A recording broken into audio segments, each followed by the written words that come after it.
What it do, one and done crew? Tonight we open the one and done conference preview series with previews of the A10 and the AEC. On this episode, Mike and Eric join me to dive deep into the waters of these two conferences. Now let's see who will make a splash. Recording live from somewhere, this is One and Done.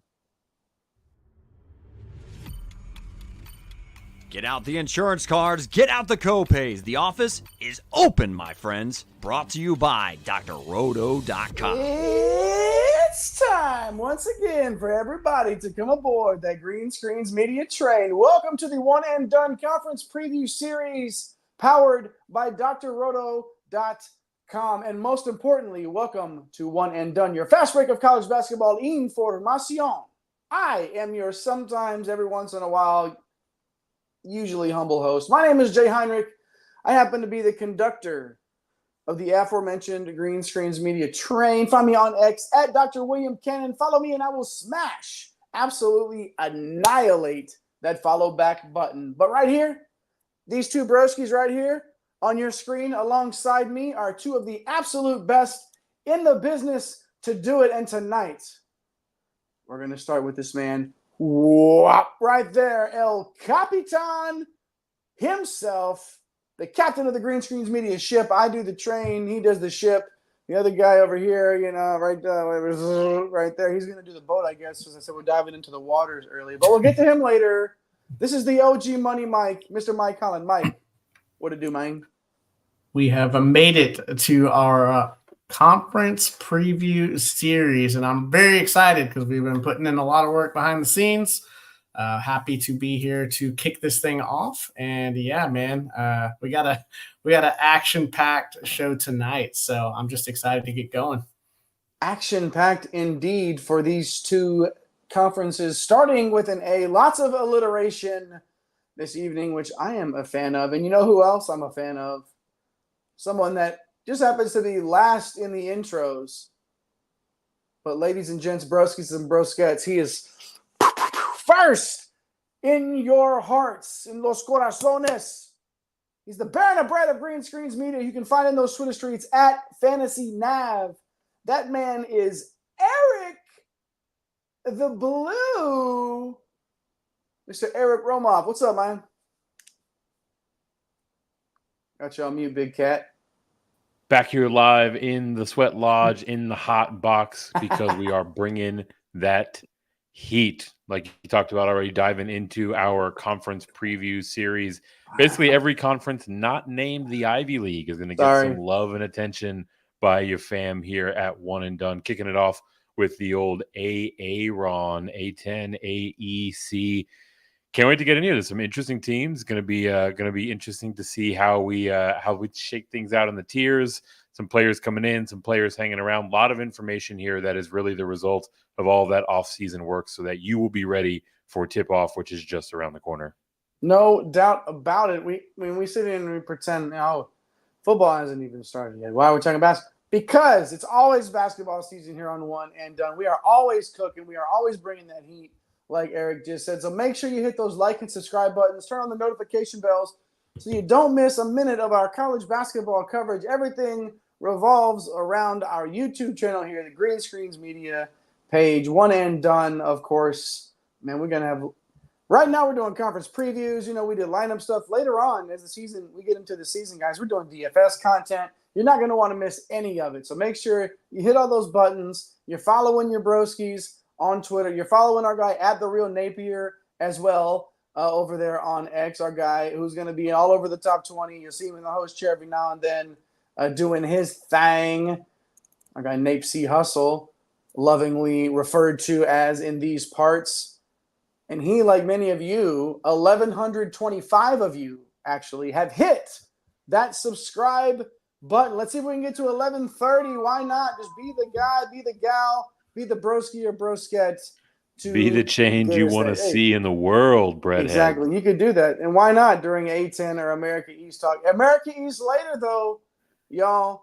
But first, right now, we're talking A10 hoops. 15 teams in the Atlantic 10. Last year, the regular season winner was Richmond and Loyola Chicago. No, that's not one school. Richmond/Loyola Chicago. They split it, 15-3 record in the conference. That is not, however, how the conference tournament played out. 6 seed Duquesne beat the 5 seed VCU 57-51. What an absolute barn burner there at the old Barclays Center to get that bid for Duquesne.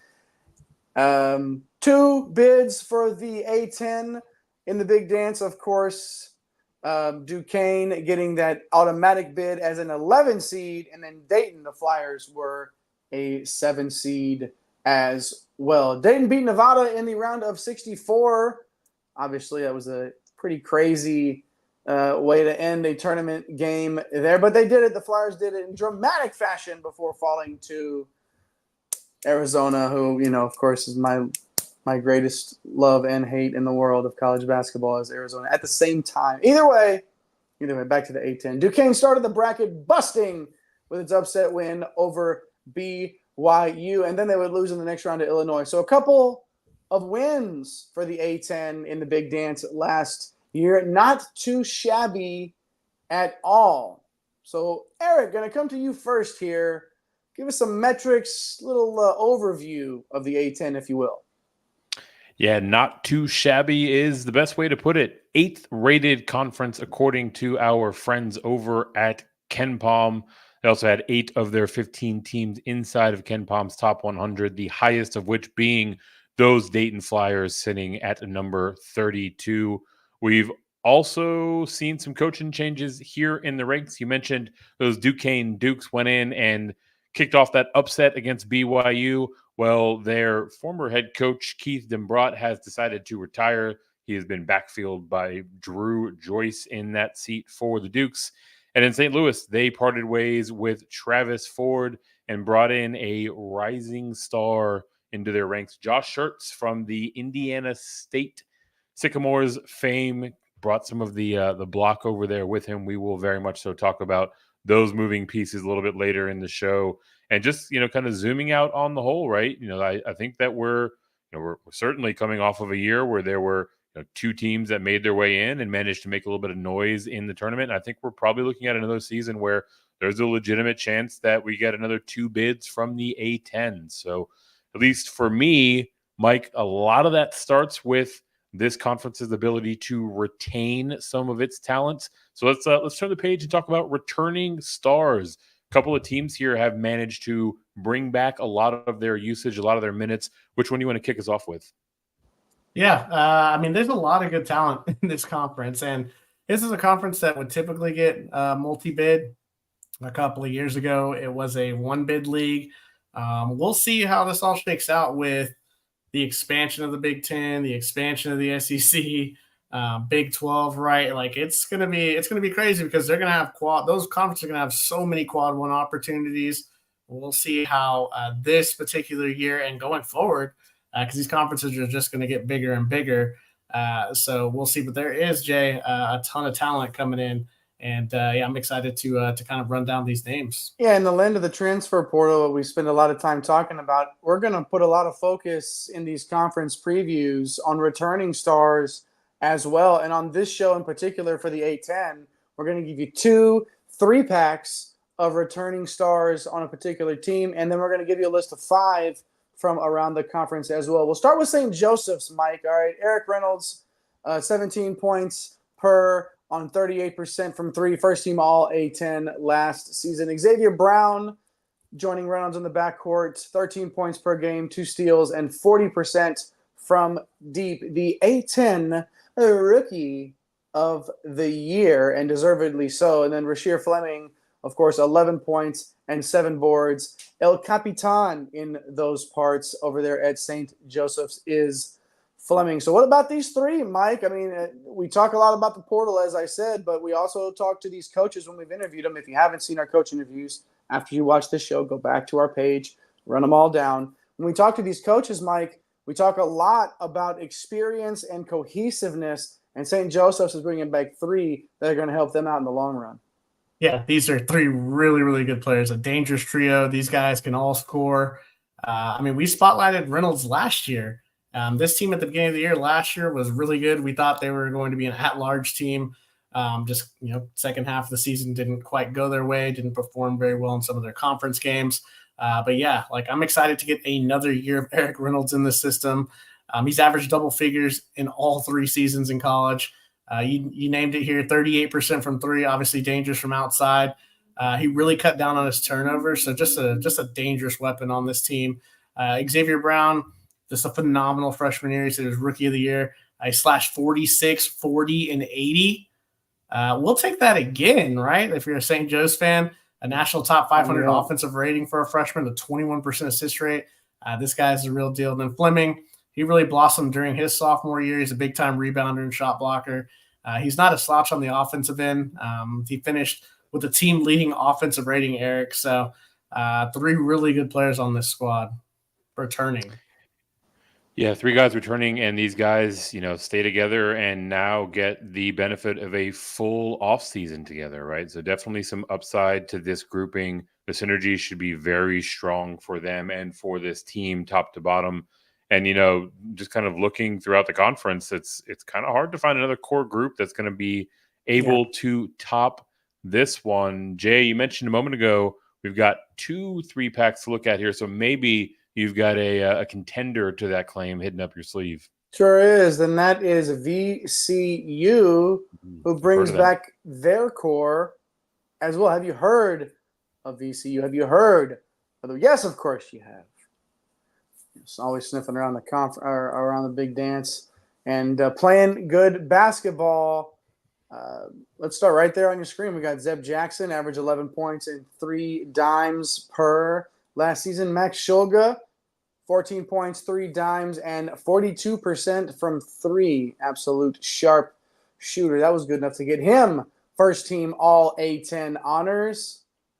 And then Bamisil as well, averaged 13 points for them per game. Quite a bit of scoring coming back, Mike. You like to see that if you're a VCU fan. These guys are all impact players. They've done it at a high level. And another situation where they're going to get a full off season working together and building that camaraderie.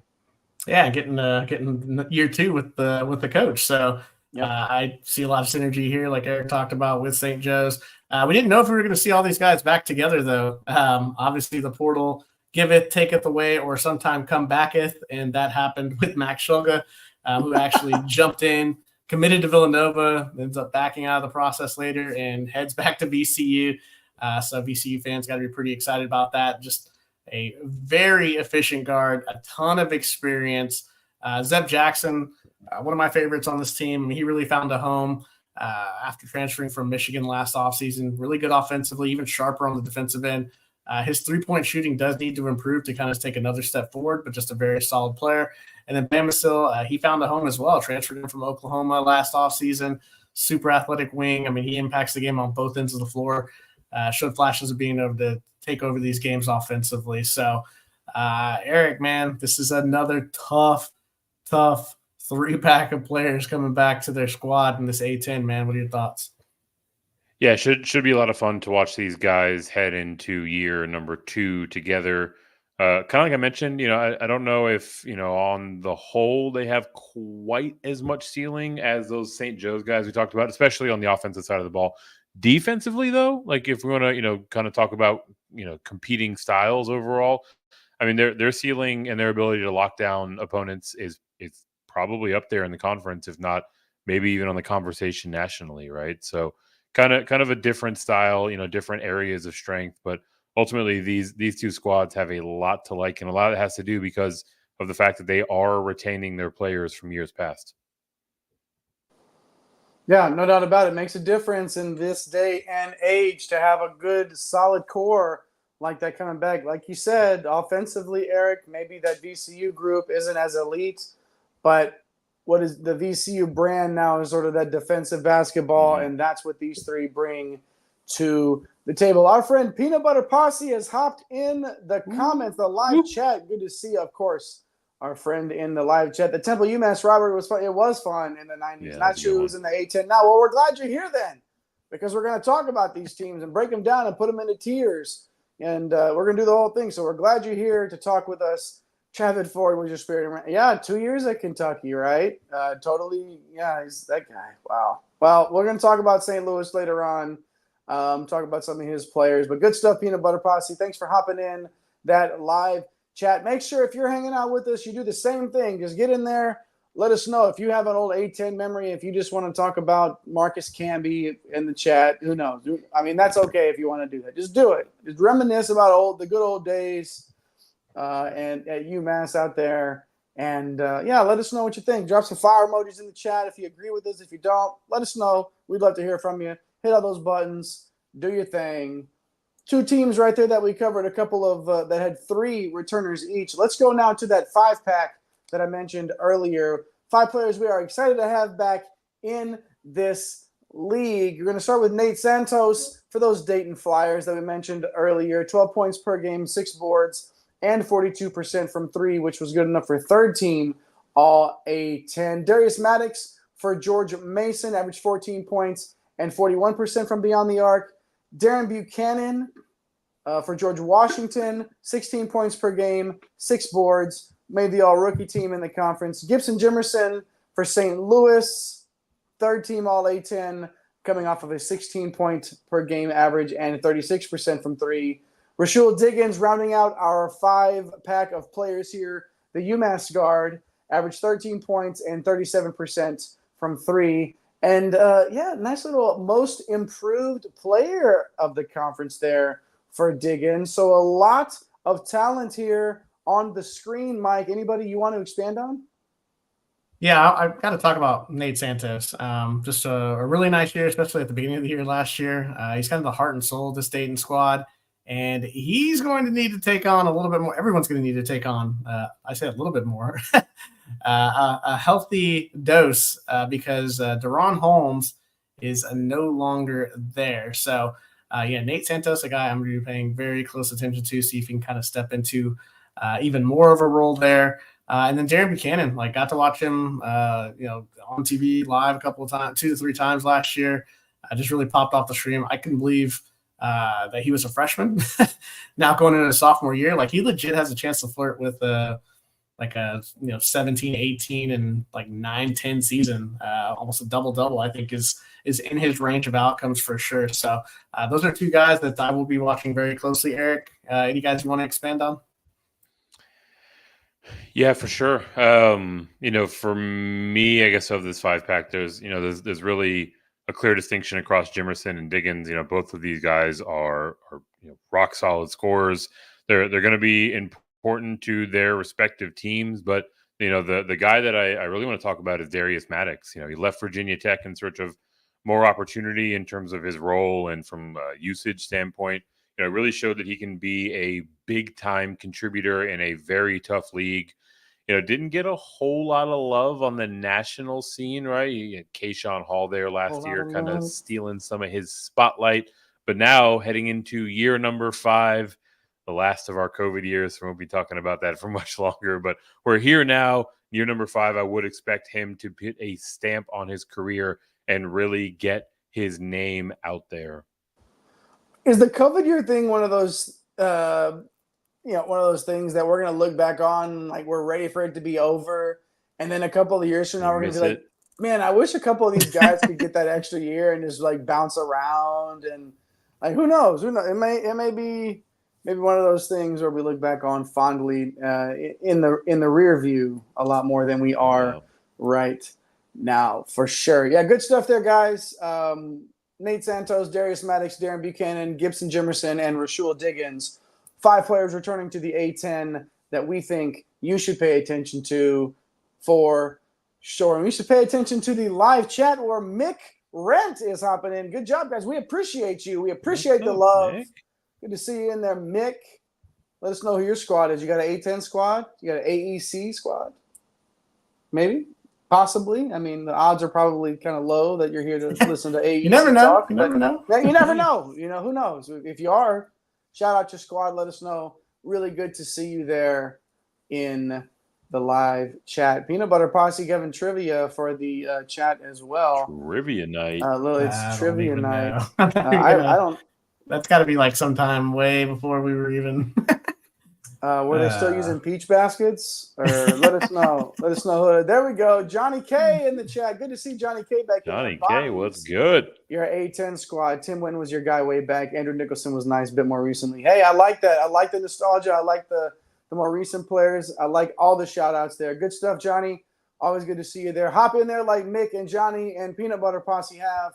Let us know your A10 memories. Let us know your A10 squad.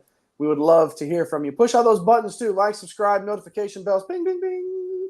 Nice and easy there. As we give you some incoming impact transfers into the A10. We talked a lot about the retention. Now let's talk about the old vaunted, loved, and hated and respected and not respected. Oh, it's the transfer portal, and it is what it is. We're going to give you two, count them, 1, 2 from St. Louis and Coach Ford. And then we're also going to give you a list of 5 from around this conference. Coach Shirts now. Yeah, my apologies. Coach Shirts out there for St. Louis. So Robbie Avila, the big man from St. Louis. So how many nicknames can we get in a 15-second window here? Larry Nerd. Yeah. Kareem Abdul-Jabbar. Steph Blurry was the best, Steph right? Blurry is the that best. was definitely right? the leader in the clubhouse for sure. Steph Blurry for sure. Let us know your favorite Robbie Avila nickname in the live chat. Of course, the goggled great, average 17 points per game, 6.5 boards, 4 dimes on 39% from beyond the arc in the Missouri Valley Conference last season. Indiana. That's some of the best jerseys, I think, too. I love I'm a sucker for the light blues. blue like that, for the powder blues, the Houston Oiler blues. I'm a sucker for that. And then you put a guy in the goggles that has the YMCA game. I'm all about that. Shame they missed the tournament, too. I had that nice run in the NIT. But anyways, Avila coming in from Indiana State. Isaiah Swope to St. Louis as well. 16 points per game and 36% from 3 at Indiana State as well. Following Coach over. That's why I was got the coaches mixed up here. We got it all right now, though. We got the coaches right. Got the players right at St. Louis. Avila and Swope. Mike, what do you think about these two incoming transfers, and how are they going to impact the A10? Yeah, look, we obviously followed them very closely, especially heading down the stretch there. Big fan of Josh Shirts. Love his style. Love both of these guys' game. We thought when he was first hired that he was going to get all of his guys, but he gets the key piece with Avila, and then obviously getting Swope over. Very nice additions for him to his new squad. But look, with Avila, like we joke around about the names and everything, but he's one of the most unique weapons in the entire sport. Like, he's not going to give you much defensively. We've talked about that, right? But offensively, his game is pretty remarkable. Just the feel for his game, his shooting, playmaking, like the assists are crazy. Just among the best in the game. So excited to see what he's going to do in the A10. And then Swope, like a very good complimentary piece to him. He showed that last year. He's more of a downhill type guard, but he'll stretch the floor as well. And he's one of those guys that will hunt his shot. At least on that team last year, that's what he was asked to do a lot. But I think he's got a little more upside there as a facilitator. We'll see if he's able to grow his game that way. It would obviously take this squad to another level if he's able to get others involved. But these two coming in as transfers, obviously you're going to have a very good ceiling when you bring talent in like this, Jay. Yeah, no doubt about it. And apologies again. That's Coach Shirts, obviously bringing his guys in from Indiana State. Coach Ford had a really nice run there in St. Louis. Came to an end, and now Coach Shirts is in there, bringing Avila and Swope. Not too shabby of a way to sort of solidify a locker room with guys that have been in your program and have done it. Excellent stuff there from Coach Shirts in St. Louis. Now let's get to that 5-pack. We like 5-packs around here. I used to have a 6-pack, but that was, I drank one. No, we got that 5-pack. Now some more incoming transfers, just as important, if not more important, than the Cats sticking around Posh Alexander, now a Dayton Flyer. Yes, that Posh Alexander. Yeah, that guy. He's former still in Butler college? guard. My He is dude. still around. 11 points, 5 dimes, and 2 steals for Butler last year. Now a Flyer. Trey Dinkins, now at Duquesne, 15 points, 3 dimes, 37% from beyond the arc for Canisius last year. KD Johnson, formerly of Auburn, a little down transfer action, little Big Dipper, as I like to call it, joining George Mason, averaged 7 points in 18 minutes for Auburn Tigers last season. Gerald Drumgoole, the George Washington guard, averaged 14 points for Delaware last season and 37% from 3. Have I mentioned somebody's three-point percentage on this show that wasn't above the Heinrich line? These are some shooters in this conference, guys. Some absolute shooters from beyond the arc. And, and then Jack Clark's in there too now, coming in from Clemson. No disrespect to you, Mr. Clark. Even though you're not going to maybe necessarily light it up from deep, but I know you're going to bring some skill. 5 points and 5 boards for Clemson last year, now bringing that game to VCU. Eric, going to go to you first on this one, if you don't mind. Which guy do you want to hit on before we move on to the old tier section? Yeah, look, you not so subtly kind of threw a bit of shade at Jack Clark, right? You might wonder at this list, take a look at this list and kind of think that one of these things is not like the other. But if you look at Clemson's year, right, like specifically his return from injury was kind of an inflection point on it, right? Changed the dynamic of the team. His OBPR and DPPR were just above 2.5, which is well above average for returns, right? So he does the little things well to help you win, right? To your point, might not exactly, stuff the stat sheet, but a guy that has a significant role to play on a winning basketball team. So I'll give my guy Jack Clark his flowers. Mike, anyone else that you want to double click on here from this grouping?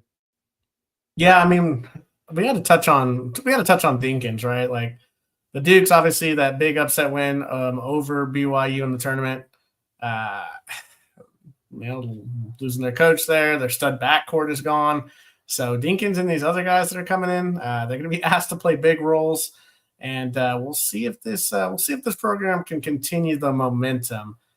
He is going to be asked to kind of run. I would assume to run the point and be a heavy facilitator for them to get their offense going. So it'll be interesting to see how he kind of fits in their puzzle. And then guys like Drumgoole, KD Johnson. Guys that can just absolutely, get you buckets there, get you 15 to 20 points a night. But Jay, man, how can we not talk about Posh Alexander? Like, he was pretty good for a mid-Butler team last year, and his offensive game, gets better and better. We know he's one of the top defensive guards in the country, and that's a pretty big pull for Coach Grant after you lose a star like Holmes. So I was actually a little shocked to see Posh Butler's name with Dayton. So, good times right there for Dayton. Yeah, didn't really expect to see Alexander in an A10 preview. If you would have told me last year, you probably, you could have bet me my house, and I probably would have lost. But because I wouldn't have expected him to end up here. But you don't need – he's a guy that – you talk about guys that you bring into your program that do the little things, right? There's a bunch of these guys that do the little things to make your team better. Everybody's not going to average 18 points a game.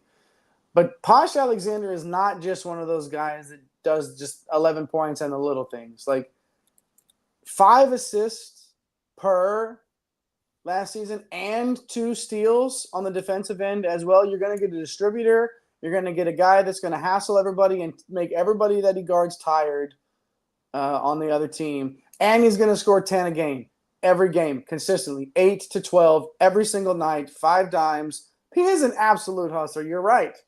No doubt about it. Yeah, we got to – Posh, we'll give Posh his flowers, and we have in the past as well.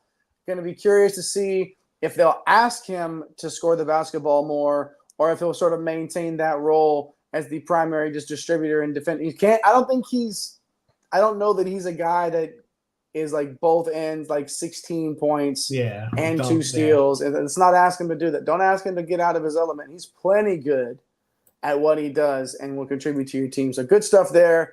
And good stuff, just like the Orlando Woolridge goggle game that our guy Avila has. Yeah, Johnny K, no doubt. You know, when you guys think of Orlando Warriors, what team do you think of? Go first thing to your mind. Oh gosh, I don't even remember who he played for. It was Denver for me, but that was because of a basketball. Wasn't he on the call. Bucks? He played for everybody. He played for like a dozen teams. He did play for the Bucks for a year. Yeah, the Pistons. Just name right, a team he probably played for. It's the Lakers was the main one that I thought of. Okay, The late '80s when the Lakers were great. Yeah. And had that. We're always. I remember him with the with those goggles. He had like the Tron 3D goggles with Detroit. Yeah, because I remember him on the basketball card with the Pistons. I mean, I'm sorry, with the Nuggets when Denver had that like pixelated looking logo in the back, like when they were trying to figure it all out. Anyways, good stuff there from Johnny. Lakers for Johnny. Okay, yeah, that makes sense for sure. Give Orlando Warriors some love in the comments. Give Robbie Avila some love as well. Why not? Give the A10 some love and give Mike and Eric some love as well while you're there. Make sure you hit those like and subscribe buttons. That's a good way to show them some love for sure. No doubt about it. Peanut Butter Posse saying Travis Ford played like a toddler having a temper tantrum. You have to have guys like that on your team. That's the guy I was talking about earlier, the guy that Posh Alexander is not. Ford is that you got to have guys that play like that are just pests. 5'8", 140. That's hilarious because they're probably not that far off. And I can just see him just being an absolute pest up and down, just getting under people's skin and stuff like that. You got to have guys like that on your squad. Good stuff from the live chat. Keep that rolling. It's on fire tonight. I'm loving that for sure. Now, if you're new to One and Done, welcome. Bienvenidos a todos. Bienvenidos. Yes, we appreciate all of you for being here. But if you are a veteran in this One and Done game and you've done the conference previews with us before, you know that we love us some tears. Our world famous tears. No, not the tears that Davidson fans cried at the end of last season after finishing 5-13. Not those kind of tears. The tears. Strays. Yeah. Hey, well, it is what it is, and tell me, it's all facts. It's not like I said anything that anybody already didn't know. Anyways, we got the high tier, the old mid tier, and the low tier. All teams getting put up, middle, down, wherever we feel like they're going to go. And I'm going to start with Eric with sorry about that, Davidson fans. We're going to start with you and our guy, Eric. What do you think? What line do you think they'll end up on here this year? Yeah, so like you mentioned, 5-13 last year, and they returned about 50% of their roster. The kind of bright spot amongst them, Connor Cochera, solid guard, averaged about 12 points for them last year. And I mean, look, you return half of a team that went 5-13, and you're going to have some questions around this roster, right? Where did the upside come from? Will it be one of them?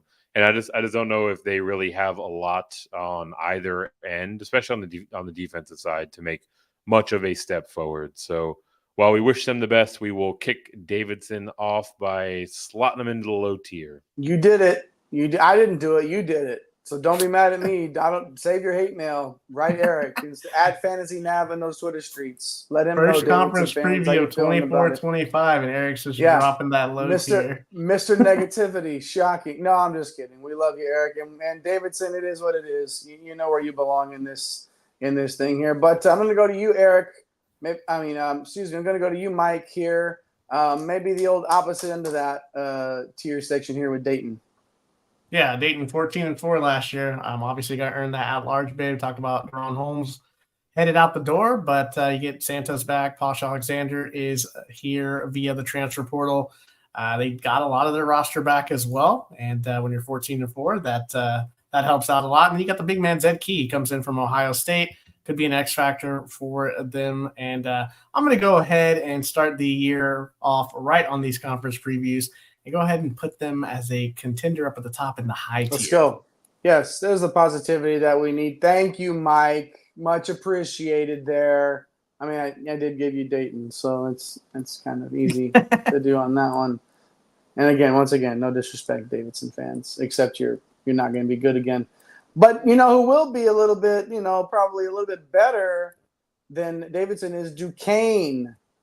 Feel like they're going to probably end up in that mid tier. We mentioned that they lost Grant and Clark from the backcourt and Coach Dambrot, from before, but a lot on the shoulders of Dinkins now. right? An absolute load on Dinkins' shoulders. But also transfers like guard Jayshon Corbett from Chicago State, forward Alex Williams from Furman. Those are guys coming in to help the old Dukes. Can someone like a Kareem Rozier or a David Dixon take a big leap? Rozier the guard, Dixon the forward. I think 10-8 is reasonable. 9-9, again, they'll probably end up right there, smack in the old mid section. Going to go right back to you here, Mike, with Fordham.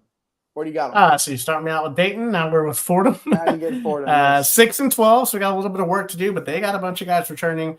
And I think defensively, they do not have questions. They have Simbila back. He's going to be patrolling the paint, almost 2.5 blocks per game. Bringing in Jackie Johnson from UNLV. He's an underrated transfer for the backcourt. Continuity is there. They got some key pieces back. I'm not willing to put them in the low, but I don't know that they have huge upside, so I'll go ahead and slot them in the old mid section. Jay, why don't we give you a team that finished right in the middle of the pack last year? Well, first of all, Mike, I know you're on a positive ride right now, but eventually you're gonna have to put somebody down there at the bottom. I'm just saying, you're gonna have to be the bad guy eventually, and that's okay. Yeah. All right, but I get the mid rating for Fordham. And even though George Mason finished 9-9 last season, which would be right in the middle, I really, really like this team on paper. We talked about Darius Maddox earlier being back.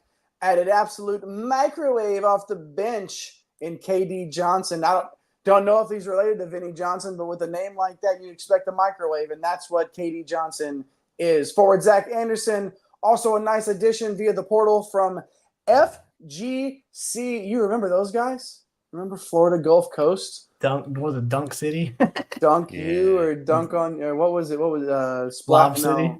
No, that was the Clippers. The Clippers. It was like Dunk City, I think. Dunk was something. Either way, Dunk City, yeah. That wasn't Zach Anderson, but he did have a nice year for them last year and transferred into George Mason. Coach Skin did an excellent job in year one. I think he's going to be a stud in this conference and lead this team right into the high tier. Put him at the top, Mike. Eric, whoever's pushing his buttons right there. That's our guy, Eric, of course, pushing buttons. George Mason at the top. I said it. Yeah, I said it, up in the high tier. What do you got now? I'm going back to you now, Eric, and I'm giving you a team that went 14-4 in the conference last season. Have fun with that with George Washington. Yeah, not quite 14-4. In fact, 4-14. So went from 5-13, flip it, and reverse it. Dropped another one in the loss column. Looking at this team, trying to be objective. Buchanan is an all-league caliber type of forward. They've got solid contributors like Autry and Hutchinson who are returning. Drumgoole brings you buckets in from the portal, right? So someone that can get a shot and keep you on the offensive side of the game. Can they get anything defensively is probably the biggest question mark for them. But all of this talk about positivity, I will go out and try to find a positive thread to pull on myself. I do think this team will be improved by a significant margin relative to last year. Not quite enough to make their way all the way up into the top tier, but a nice upgrade and some momentum to build towards the old mid section. Yeah, I was trying to vault George Washington to the top with that 14-4. I was trying to, give you the 4-14 team and be a smart aleck about it, and then I didn't even. 4-14 last year, but Eric's putting them in the old mid tier, making a little bit of a jump. Mike, going to come to you for LaSalle. What do you think they're going to end up? Yeah, so 6-12 last year. They're going to be super young. It's going to be a lot of the shoulders for the guard, Deshaun Shepard. I do like Jalil White coming in from Temple. Very nice player if he can stay healthy. I just don't think it's enough. So I will drop LaSalle down into that low tier. But I want to redeem myself here, Jay, with Loyola Chicago. I'm just going to snatch them right here. 15-3 last year. A lot of new faces are on the program, but big-time wing Desmond Watson is back. 12.5 points. They have sophomore center returning Miles Rubin. He had a big year defensively, 2 blocks per game, and hit the transfer portal pretty hard, bringing in proven talent like Jalen Deloach from Georgia, Nwokery from UC San Diego, You got more coming in from Drexel, Heinzu, very good defender from Washington State. So after putting LaSalle down there at the bottom, I'm going to slide Loyola Chicago all the way up at the top because I'm about the positivity J. So take that and take us to our next one. I can't even believe you're just hijacking this so you don't have to spend any time in the low tier just to redeem yourself instantly with the karma and putting Loyola Chicago in that high tier, which is totally understandable. Watson is going to have a huge season for them, of course. So we'll see what happens there with Loyola Chicago. I am going to take Rhode Island here. Rhode Island, who went 6-12 in the conference last season. Guard Jaden House returning, average 14 points per game for them last year, and joined by a previously a Ram that left and returned. All Rams come home, or there's some fable or something, I think, like that. Sebastian Thomas, who scored nearly 20 points per and had nearly 5 assists per game as well for Albany. So with House and Thomas, it's a solid 1-2 punch there for Rhode Island, but they're going to have to be more efficient if they're going to contend in this conference. David Green is a solid forward, and the transfer portal brought in some solid options as well, but the ceiling for me is hard to trust. So let's put him in the old mid tier right there for the Rams. Rhode Island. Richmond Spiders, one of the best mascots in all the land. Eric, are they one of the best teams in this conference this season? They were last year 15-3 to be exact, but they lost some big time contributors, right? King's out the door, Quinn's out the door, Bailey is out the door. So whenever you see a team turn over its roster like this, typically that means they went shopping in Portal Land. That is the case for Richmond as well. Brought in transfers like B. Artist White from Western Michigan, brought in big man Jonathan Beagle from Albany. So got some nice pieces coming in, but there's probably going to be a bit of a void, some pretty big shoes to fill with that type of talent heading out the door. So I think this team can still be solid. I don't think the bottom completely falls out, but I can't put them any higher than the mid, which is where I will drop them in. Mike, heading back to you, I am sure whoever you have queued up next is very likely to end up in the low tier, right? Absolutely not. We're talking about St. Joe's. The first team we talked about is the Spotlight with their trio of studs coming back. 9-9 last year. We talked about how they underperformed. One of the top rosters in the conference. Also coming in for them via the transfer portal is big man Justin Zojobor from Harvard and guard Derek Simpson from Rutgers. Everything's set up for them to have a big year. So guess what? If there was a tier higher than high, I'd probably put them there, but we'll go ahead and slot them up there in that high tier. So let's spread a little bit of love here, Eric. Are you going to have somebody join me up there? What do you got next? Yeah, next stop, rooftop for me, the St. Louis Billikens, coming in after a 5-13 season, but like we have detailed thus far, new coach, new players, fun style, right? Shirts brings in some guys that are familiar with his system in Avila and Swope coming over from the Sycamores. He also manages to retain Jimerson along with Larry Hughes Jr. So he's got a couple of guys that have been able to do some things for this St. Louis squad. We've got AJ Casey. He's coming in from Miami. Kobe Johnson coming in from West Virginia. You know, these are two guys that can really help the team and kind of bridge some of those gaps from the top to bottom of this roster. And look, don't call it a comeback. Don't call it a turnaround. But I think that we see St. Louis go from the basement all the way to the ceiling. I'll slot them in up here at the top. Ooh. Jay, only a few more teams left here in the conference. Which one do you want to hit next? The outhouse, from the outhouse to the penthouse. Indeed there. I'm going to take the Bonnies. Completely new roster. Lost some really, really good players. But they're going to have to rely on newcomers like guard DeSante Bowen coming in from Iowa, Chance Moore coming in from Missouri State, Melvin Council transferring in from Wagner. He's going to play wing out on the wing for them. I don't know if it has enough juice. Like I just don't think that there are enough pieces were added to make the Bonnies a contender. or even to put them in the mid tier where I have spent a lot of time today, I'm going to take the old negative Nancy route here. I'm putting St. Bonaventure in the low tier, the low tier. Put them down there. Mike, make me feel better. Bring somebody up a little bit higher now. We talked about UMass earlier. We talked about the good old days, the old glory days of UMass. What do you think what's their outlook for this season? Yeah, so 11-7 last year. We talked about Diggins being back. Also, a lot of their freshman class from last year's back. Yeah, Daniel Rivera coming in from Bryant, solid addition from the portal. Hank and Sanford showed a lot of promise last year. He's poised for a little bit of a step forward here. Still going to be a very young team. So, oh man, I'm going to have to go with the mid on this one. I'm gonna have to go with the mid. All so right. we'll slot those Minutemen there in the mid for the alliteration piece. The mid, it's Minutemen? men. Let's go. Yes, that's right. Minutemen. Wish that on me. No, that's not it at all. That's not it at all. Put Minutemen in the mid. And I'm going to take VCU here, the last team standing there, 11-7 last season.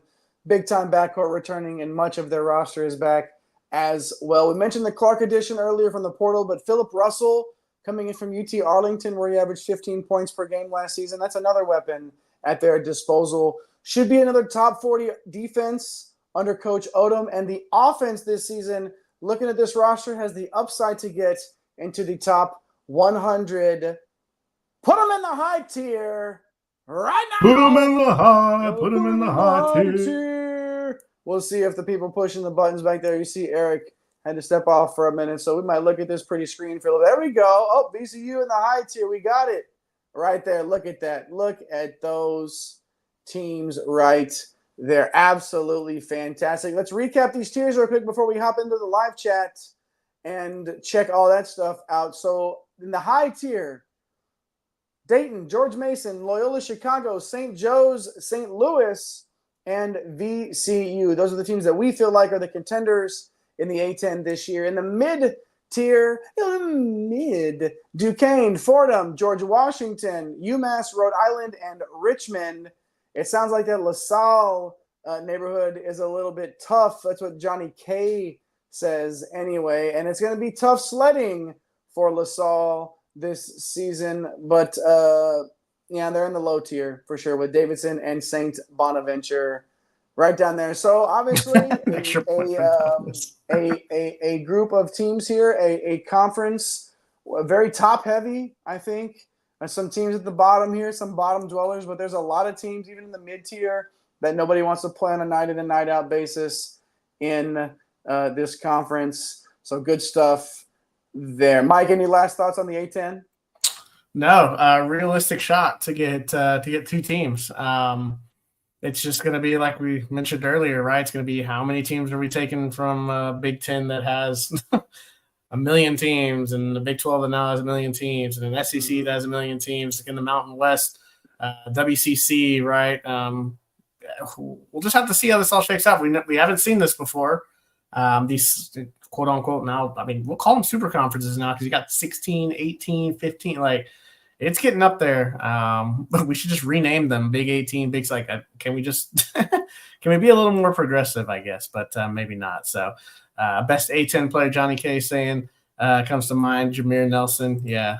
Him and Delonte West, absolute crazy backcourt. I liked Ryan Daly a few years ago from St. Joseph. That was a lot of fun. But I think there is a chance, but we're gonna pay attention to the quads and all this stuff that happens every year, Jay. So man, I'm excited to see some A10 basketball for sure.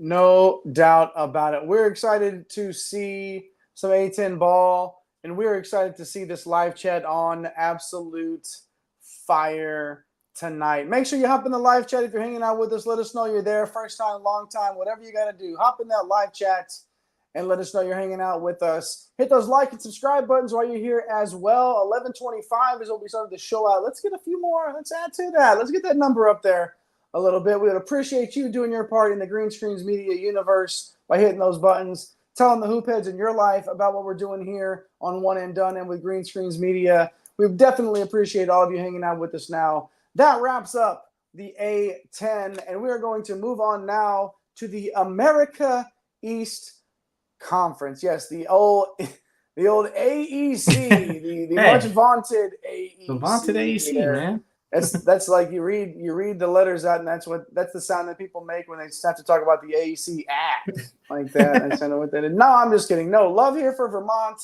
and this conference. 9 teams in the America East. Last year, Vermont ran roughshod through it, going 15-1, the regular season champ, and also conference tournament champion as well, defeating UMass Lowell in a tight contest, 66-61. 13 seed for Vermont, but of course lost to Duke in the first round. A very good Duke team. No shame there at all. 21st rated conference, according to our friends over at KenPom and their metrics.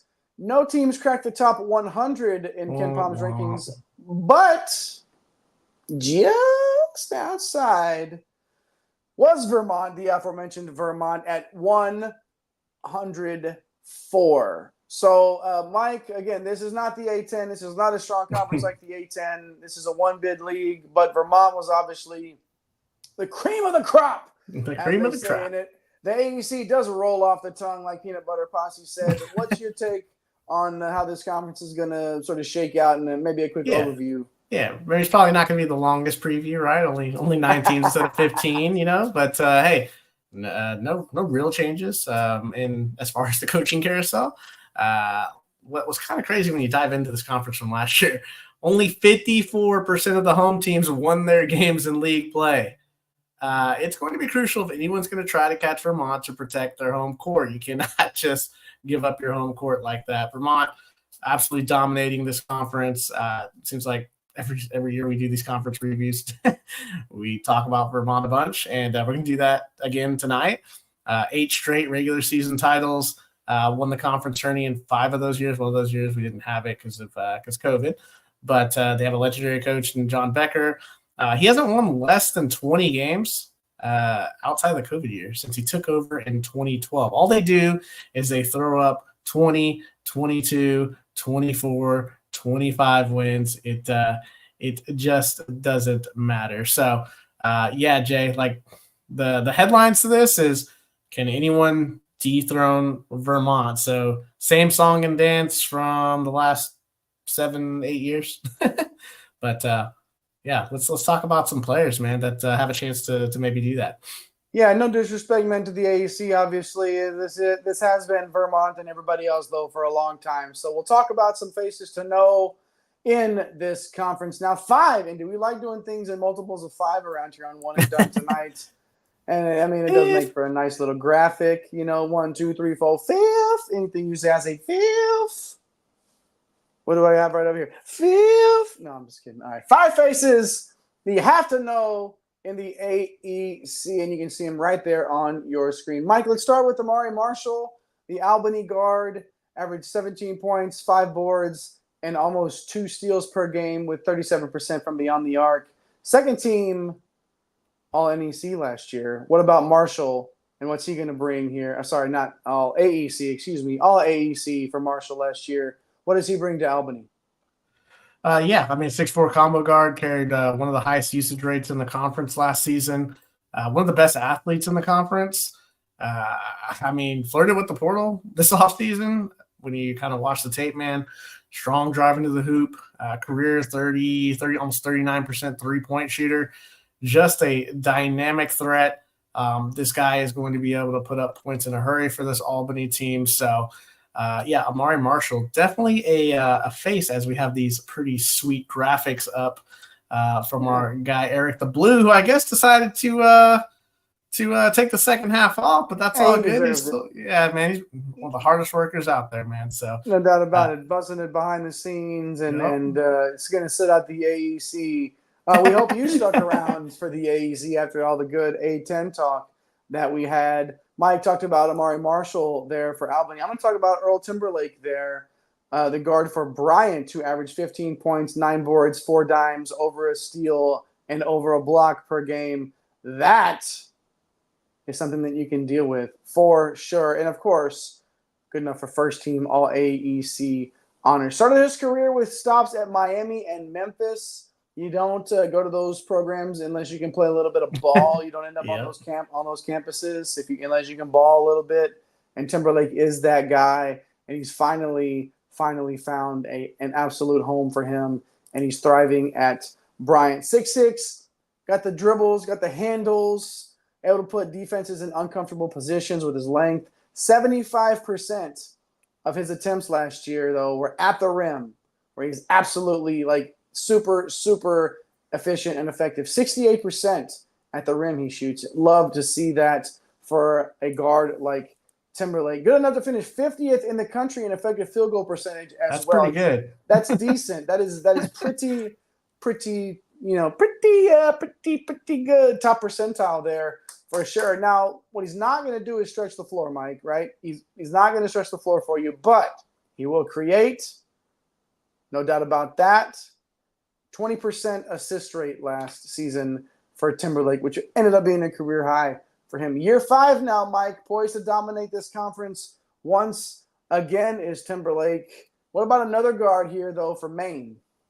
Yeah, we got Kellen Tynes. He's a guard, 13 points per game, 3.5 assists, 2.3 steals per game, third team all AEC. A strong kid. He's got a relentlessness to his game. Like, he's not the most polished when you watch him offensively. He's typically more effective when he's going downhill. Needs to improve his outside shot, but defensively, Jay, he's a monster. He's the reigning AEC Defensive Player of the Year, and he's going to head into year 3 as a starter in this program. So, pretty excited to see what old Kellen Tynes can do for Maine. And then you got a cat here who also ended up on the first team all AEC. Who you got next? Max Brooks, yeah, Lumas Ewell. I was going to say UMass Lowell. There we go, Max Brooks, the only forward here on our list. A lot of backcourt guys that we wanted to make sure you knew about, but Brooks is a big man that we wanted you to make sure you jotted down a little notes about here. 13 points, 7 boards per, and also 2 blocks. An absolute great leap forward there, Mike, in year 4. What do we need to know about Brooks? Yeah, man, just an absolute two-way player here, man. 15 conference games last year. He was number 1 in the league in offensive rating during conference games, number 3 in shot block percentage. And like a lot of guys returning, he does most of his damage around the rim. That's kind of a theme for the old AEC this year. The guys that are returning that are studs like to be around the basket. So, man, you can tell that his game's really slowed down for him, especially last year. His turnover rate took a sharp drop, so you love to see that. You'd love to see the efficiency go up, the turnovers go down. That's how you start to see guys make first team all-conference. And looking forward to seeing him cap off a great career this spring. Yeah, no doubt about it. And to round this one out, Mike, Shamir Bogues, of course, we weren't going to get a guy we weren't going to not talk about a Vermont player specifically. All First right, team I guess. All-AEC. Yeah, might as well. Newcomer of the year, also transferred in from Tarleton State last year, Mike, 11 points, 5 boards, and 2 steals. A lot of defense in this conference for sure. What do we need to know about Bogues? Yeah, you probably remember him from this tournament performance against Duke. He was lights out. Kind of a throwback guard, right? Doesn't take many threes, shot 55% from 2-point land. Really good slasher, but they also post him up on the elbow. So got that old school game going too. And a year under his belt in the system, believe he's going to be primed to challenge for player of the year. So 5 really good players. If you're watching, some AEC basketball, definitely want to check these guys out for sure. No doubt about it.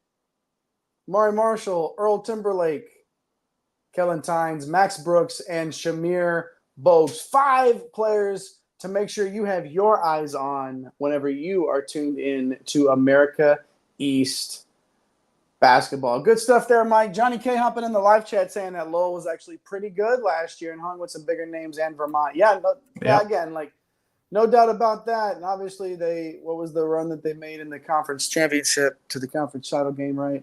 So I mean, this is a good team, right? It's a good program, but when it comes down to it, and who's winning conference championships, it's Vermont, and then everybody else. That's it, right here. Now, we talked about high, we talked about low. which is a fantastic segment right into our tiers. And no, not the tears that NJIT fans cried often last year after conference games. Maybe there's some light at the end of the tunnel. Maybe not. We'll get to that in a minute. But that's a tease. we're gonna slot these tiers just like we did for the Atlantic 10. We're gonna slot these AEC teams into high, mid, and low tiers. Let's start with Albany, Mike. 5-11 last season. What's the verdict for them for the 24-25 season? Yeah, we talked about Amari Marshall returning. Obviously a big-time player. They also now guard DeMar Langford of UCF and forward Casper Klachik from St. Joe's to bolster their roster. Langford was actually a very good player during the early part of his career at Boston College.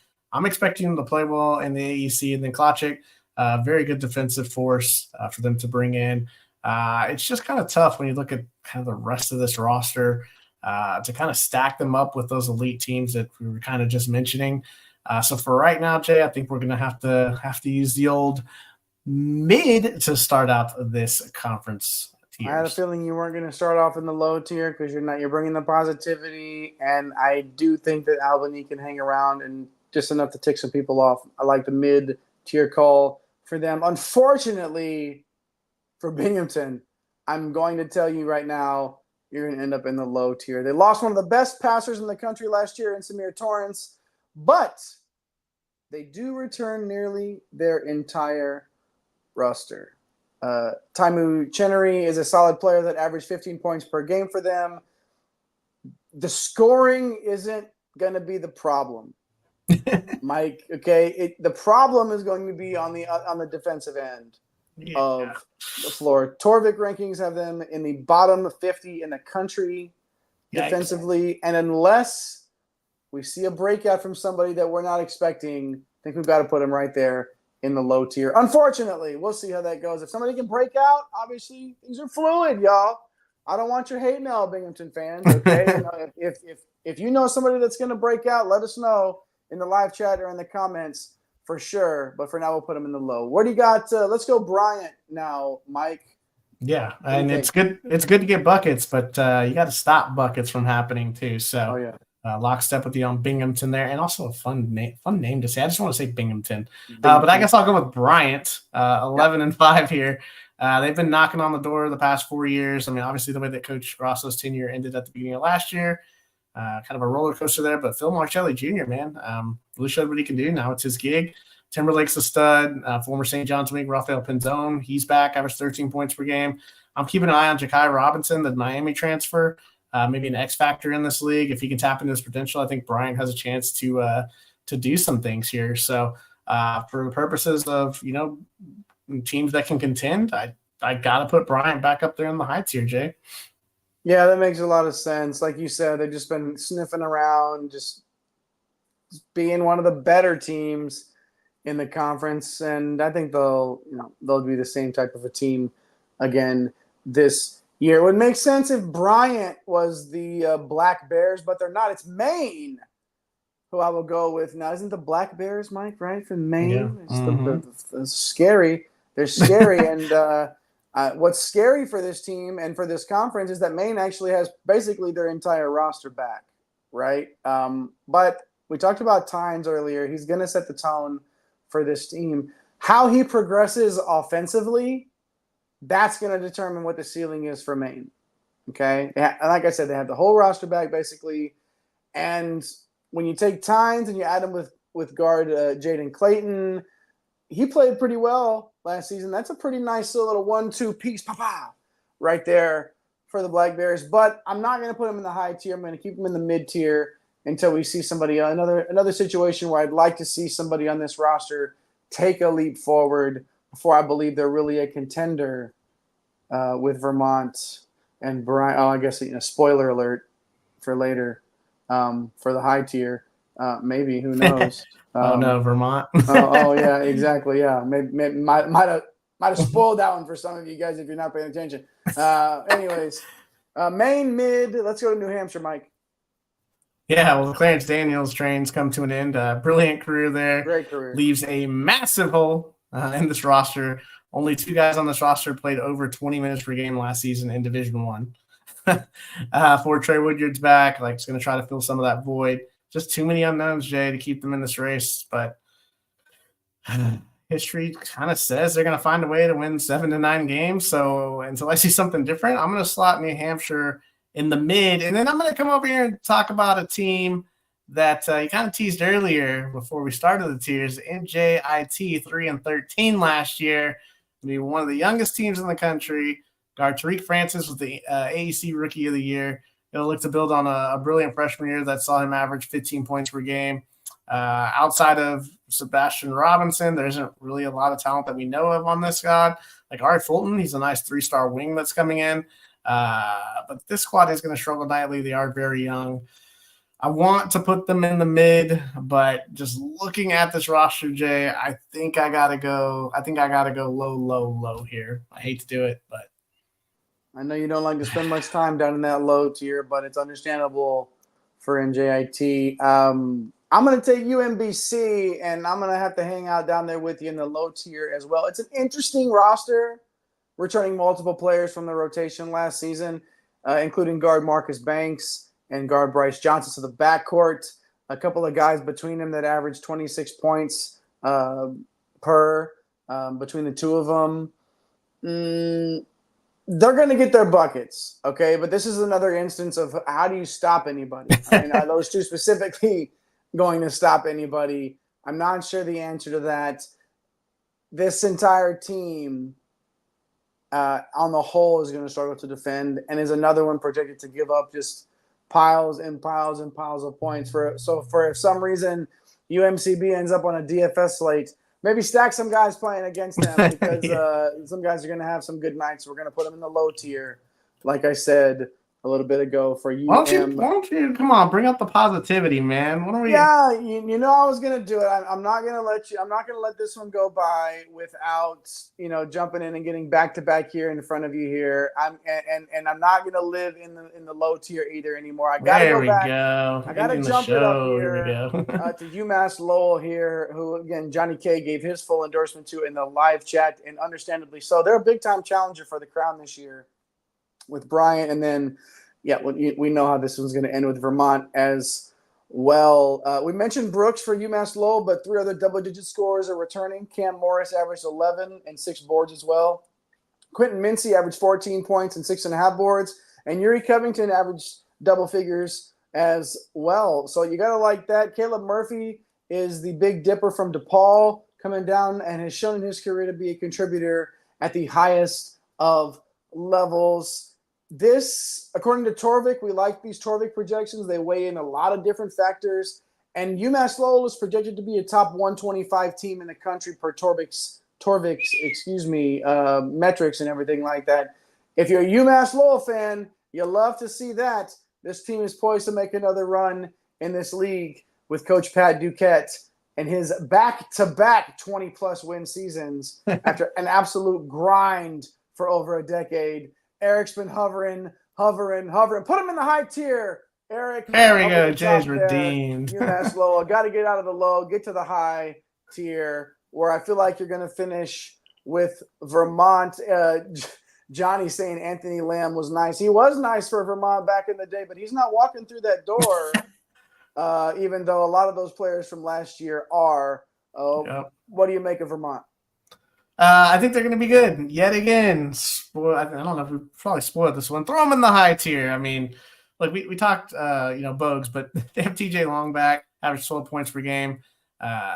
Nice 1-2 punch there in the backcourt. Aliri Ayo-Fale is going to challenge for Defensive Player of the Year from his front court spot. I love Shai Odom transferring in from Howard. I think he could be a very nice player for them. And then they have the coach, man. Like just year in and year out, they get it done. Let's not beat around the bush here. We're just going to toss Vermont at that very, very high tier there.